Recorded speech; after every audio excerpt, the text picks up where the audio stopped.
Hello friends, welcome to my channel. ఈరోజు మనము ఎంతో టేస్టీ అయినటువంటి సింపుల్గా చికెన్ కర్రీ ఎలా ప్రిపేర్ చేసుకోవాలో చూసేద్దామండి. దానికోసం నేను ఇక్కడ 1 కిలో చికెన్ తీసుకున్నాను. దీన్ని శుభ్రంగా సాల్ట్ వాటర్తో ఒక 2 సార్లు క్లీన్ చేసేసుకొని పక్కన పెట్టేసుకున్నాము. ఈ విధంగా పక్కన పెట్టేసుకొని ఇందులోకి మసాలాలు ఎలా ప్రిపేర్ చేసుకోవాలో చూసేద్దాం. ఇక్కడ నేను పచ్చిమిర్చి, మిరియాలు, తెల్లగడ్డ, అల్లము, కొత్తిమీర, పుదీనా, చెక్క, లవంగాలు ఈ విధంగా తీసుకున్నానండి. వీటిని ఇప్పుడు మిక్సీ పట్టేసుకుందాం. ఒక మిక్సీ జార్ తీసుకొని ఇందులోకి మనం ముందుగా తీసుకున్న పచ్చిమిర్చి, చెక్క, లవంగాలు, కరివేపాకు, కొత్తిమీర, తెల్లగడ్డ, అల్లము అంతా కూడా ఇందులో యాడ్ చేసేసుకుందాము. ఈ విధంగా మొత్తం కూడా ఇందులో యాడ్ చేసేసుకోండి. ఈ విధంగా యాడ్ చేసుకొని కొత్తిమీర, పుదీనా కూడా ఇందులో యాడ్ చేసుకుందాము. యాడ్ చేసి ఇది మూత పెట్టేసుకొని మెత్తటి పేస్ట్ లాగా మిక్సీకి పట్టేసుకుందాము. ఇక్కడ చూసారుగా మసాలా మొత్తం మెత్తటి పేస్ట్ లాగా మిక్సీకి పట్టేసుకుందాం. ఇప్పుడు స్టవ్ మీద ప్యాన్ పెట్టేసుకొని ఇందులో ఆయిల్ని యాడ్ చేసేసుకోండి. ఒక 2 టేబుల్ స్పూన్స్ అంతా ఆయిల్ని యాడ్ చేస్తున్నాను. ఆయిల్ హీట్ ఎక్కిన తర్వాత ఆవాలు ఒక 1/2 టేబుల్ స్పూన్, అలాగే కరివేపాకు రెమ్మలు ఫ్రెష్గా ఉన్న ఒక 10 వరకు యాడ్ చేసుకోండి. ఇదంతా కూడా ఒకసారి కలిపేసుకొని ఇందులోకి చికెన్ ముక్కలు కూడా యాడ్ చేసేసుకున్నాము. ఈ విధంగా మనం ముందుగా క్లీన్ చేసి పెట్టుకున్న ఈ చికెన్ ముక్కలు కూడా యాడ్ చేసేసుకోండి. చికెన్ నేను ఇక్కడ 1 కేజీ తీసుకున్నానండి. ఎంత చికెన్ అయినా కూడా ఇదే ప్రాసెస్లో ట్రై చేస్తే చాలా అంటే చాలా టేస్టీగా ఉంటుంది. ఈ చికెన్ ముక్కలు కూడా యాడ్ చేసి ఈ చికెన్ అంతా కూడా బాగా కలిసేలాగా ఈ ఆయిల్లో కలిపేసుకొని ఫ్రై చేసుకుందాము. ఇలా ఆయిల్లో ఫ్రై అవ్వడం వల్ల చికెన్ కర్రీ అనేది మనకి చాలా టేస్టీగా వస్తుంది.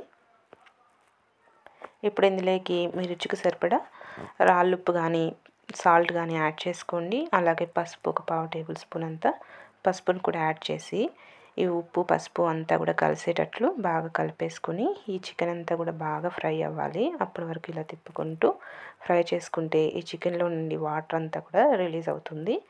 ఈ విధంగా బాగా తిప్పుకుంటూ ఈ చికెన్ అంతా కూడా ఫ్రై అయ్యేటట్టు ఒక 10 నిమిషాల పాటు ఇక్కడే ఫ్రై చేసుకుంటే మనకి ఆల్మోస్ట్ ఒక 1/2% ఇక్కడే కుక్ అయిపోతుందండి చికెను. టేస్ట్ కూడా చాలా బాగుంటుంది. ఈ విధంగా తిప్పుకుంటూ బాగా ఫ్రై చేసుకుందాము. ఇక్కడ చూసారా మనకి చికెన్లో నుండి వాటర్ కూడా కొద్దిగా రిలీజ్ అవుతూ ఉంది కదా. ఇలా తిప్పుతూ ఉంటే బాగా చక్కగా ఫ్రై అయిపోతుంది చికెన్ కూడా మనకి.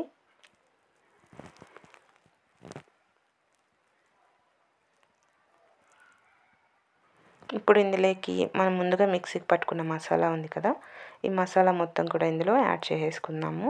ఈ మసాలా కూడా యాడ్ చేసి ఇదంతా కూడా బాగా కలిసేలాగా ఒకసారి కలిపేసుకోవాలి.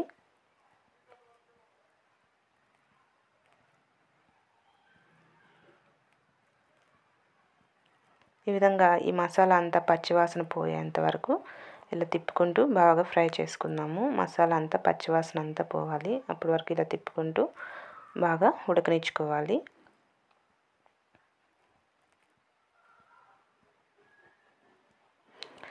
ఇలా బాగా కుక్ అవుతూ ఉన్నప్పుడు ఇందులోకి ఒక మీడియం సైజ్ టమోటా తీసుకొని ఈ విధంగా ముక్కలుగా కట్ చేసి ఈ టమోటా కూడా యాడ్ చేశానండి. ఈ టమోటా కూడా మొత్తం కలిసేలాగా కలిపేసుకొని ఈ టమోటా అంతా కూడా బాగా మగ్గేంత వరకు ఇలా తిప్పుకుంటూ బాగా మగ్గనిచ్చుకోవాలి.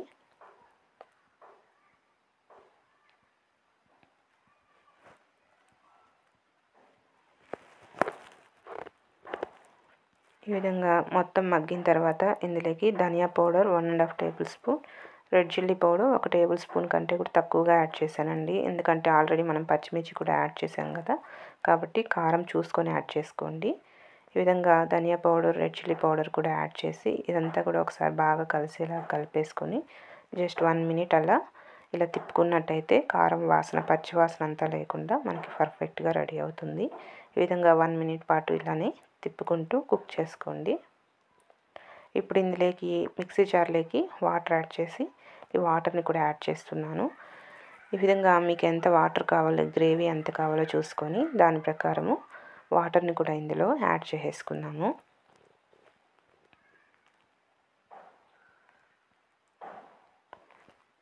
ఇందులో మరి కాస్త వాటర్ని యాడ్ చేస్తున్నాను. ఎందుకంటే మనకి చికెన్ అంతా కూడా కుక్ అవ్వాలి కదా, అదికాక నాకు గ్రేవీ కొద్దిగా ఎక్కువగా కావాలి. దానికోసమని మరి కాస్త వాటర్ని కూడా యాడ్ చేసి ఇదంతా కూడా బాగా కుక్ అయ్యేలాగా కుక్ చేసుకోవాలి. ఈ విధంగా మధ్య మధ్యలో కలుపుకుంటూ ఒక 10 నుండి 15 నిమిషాల పాటు కుక్ చేసుకుంటే మనకి ఎంతో టేస్టీగా చికెన్ అనేది రెడీ అయిపోతుంది. ఒక 15 మినిట్స్ తర్వాత చూసారా మనకి గ్రేవీ అంతా కూడా దగ్గర పడి చికెన్ కూడా చాలా బాగా కుక్ అయిపోయింది. ఈ విధంగా కుక్ అయిపోతే మనకి చికెన్ అంతా కూడా రెడీ అయిపోయినట్టే. ఇప్పుడు మనం ఇందులో ఫైనల్గా కొత్తిమీర తరుగుని యాడ్ చేసేసుకొని ఒకసారి మొత్తం కూడా కలిసేలాగా కలిపేసుకొని వేడిగా సర్వ్ చేసుకుంటే ఎంతో టేస్టీ సింపుల్గా ఉండేటువంటి చికెన్ కర్రీ మనకి రెడీ అయిపోతుందండి. మీరు కూడా తప్పకుండా ట్రై చేయండి. ట్రై చేసి నా ఛానల్ని సబ్స్క్రైబ్ చేసుకోండి. Okay friends, bye.